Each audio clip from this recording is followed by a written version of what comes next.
né? Porque a gente ainda tem muita resistência, porque a gente estava conversando no começo, lá as pessoas têm dificuldade de baixar um app no celular, fazer um cadastro, já não é coisa simples para a maior parte das pessoas. Sim. Né? A realidade está mudando, mas ainda a gente tem uma massa que não consegue fazer isso, certo? Não consegue. Uhum. Então, assim, aí você imagina você falar, manda o endereço da sua wallet. Putz, né? O cara, o que é o wallet, né? Aí fala, sua carteira.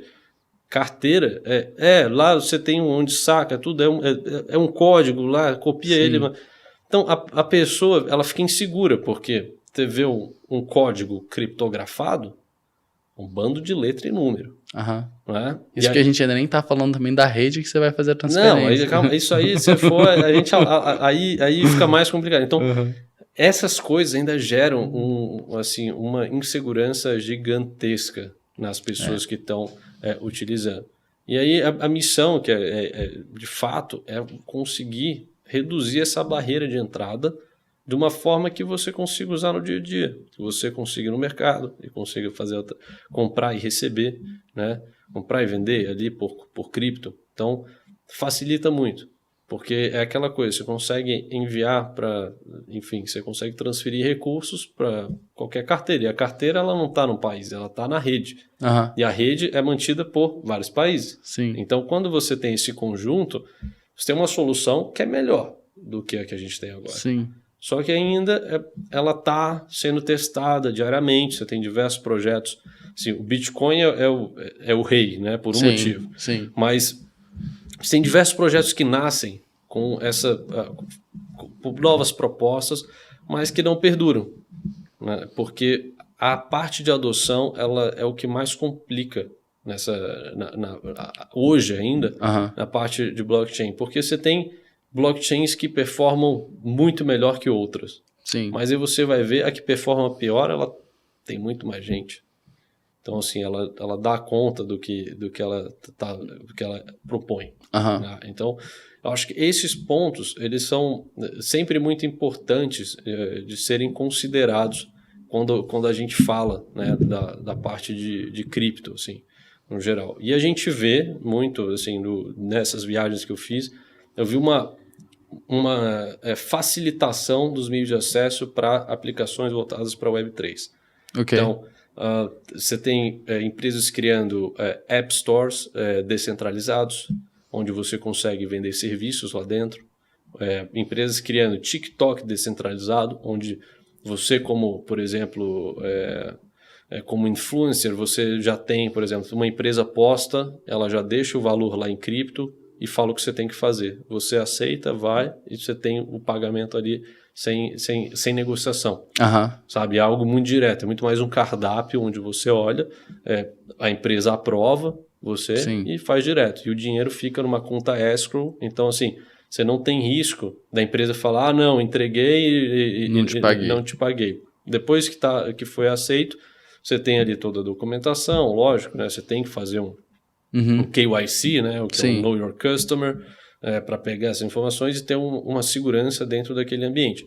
Mas você já reduz em muito. Às vezes, por exemplo, você vai contratar um influencer hoje, você vai demorar umas 2 semanas para negociar com ele se você for direto. Sim. Sabe? Assim, ele vai falar, tal, é tanto, aí você vai querer falar que não está no teu orçamento, ele vai falar que não faz por esse valor. Você vai ter negociação. Sim. Né? Então, a partir do momento que você consegue ter essa descentralização, você traz preços de mercado, certo? Logicamente, não impede de você ter uma função onde você possa fazer uma oferta, mas você já tem uma oferta pronta, onde você só pode aceitar, você está diminuindo o tempo para sair para o mercado. Então, às vezes, para um caso do influencer que tem 2 semanas que ele fica ali, às vezes ele está negociando com 1, 2, 3... Às vezes, em uma semana, ele consegue fazer 5, só porque ele achou no preço que para ele era adequado, e ele foi clicando, fazendo. Então, assim, essas aplicações, cripto traz para o nosso mundo.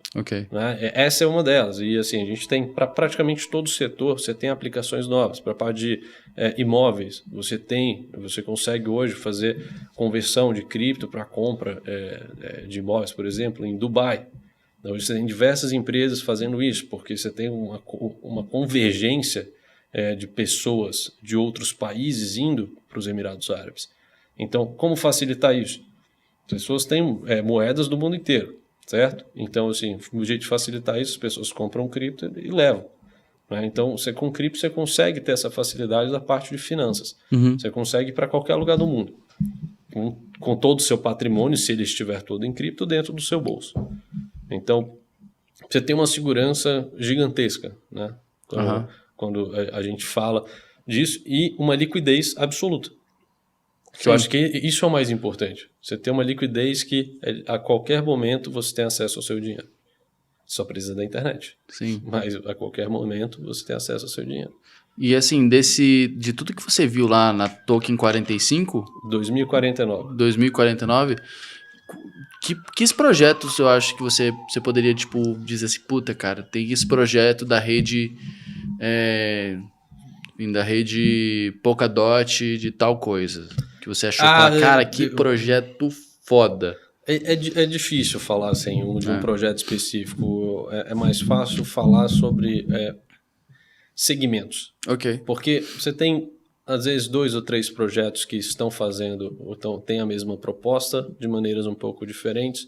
E assim, não é porque um está de um jeito que ele é muito melhor do que o outro. Tá. Né? Então, quando você fala de segmentos, assim, acho que mercado imobiliário. Ok. Mercado imobiliário, agronegócio, tipo, tem custódias, seguros, né? Armazenamento de informações. Hoje tem empresas que estão trabalhando com armazenamento descentralizado, certo? Então, que reduz bastante o custo e você consegue trabalhar através da rede. Isso também são coisas que estão... Quando você fala armazenamento, você está falando de cloud. Cloud, exatamente. Eu pensei imediatamente no Mercado Livre, né? Que ele está fazendo isso também, só que ele está alugando a garagem das pessoas em diferentes pontos para que as pessoas possam ter pontos de distribuição mais perto da onde vai ser a entrega. Sim, exato. E isso é uma outra aplicação que assim, você pode ou não pode fazer por cripto.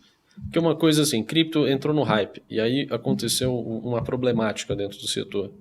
Que é o quê? Pessoas criando soluções para problemas que não existem. Então, é que nem isso que você falou do Mercado Livre. Aí chega alguém que vai criar, não, vou criar agora um token que vai fazer exatamente isso, tudo, e... Enfim, assim, você não precisa do token para fazer isso. A empresa de logística, ela consegue fazer isso por conta própria. Aí, tudo bem, isso é uma empresa global. Ela ainda consegue fazer por conta própria. Então, a gente tem que ter essa, vamos dizer, esse sentimento, né, de que cripto não resolve o mundo. Assim, ele resolve a parte financeira e resolve a parte da propriedade digital para as pessoas de bens físicos. E bens digitais também. Tá? Mas isso, eu acho que é o conceito mais forte que você tem quando se fala de cripto.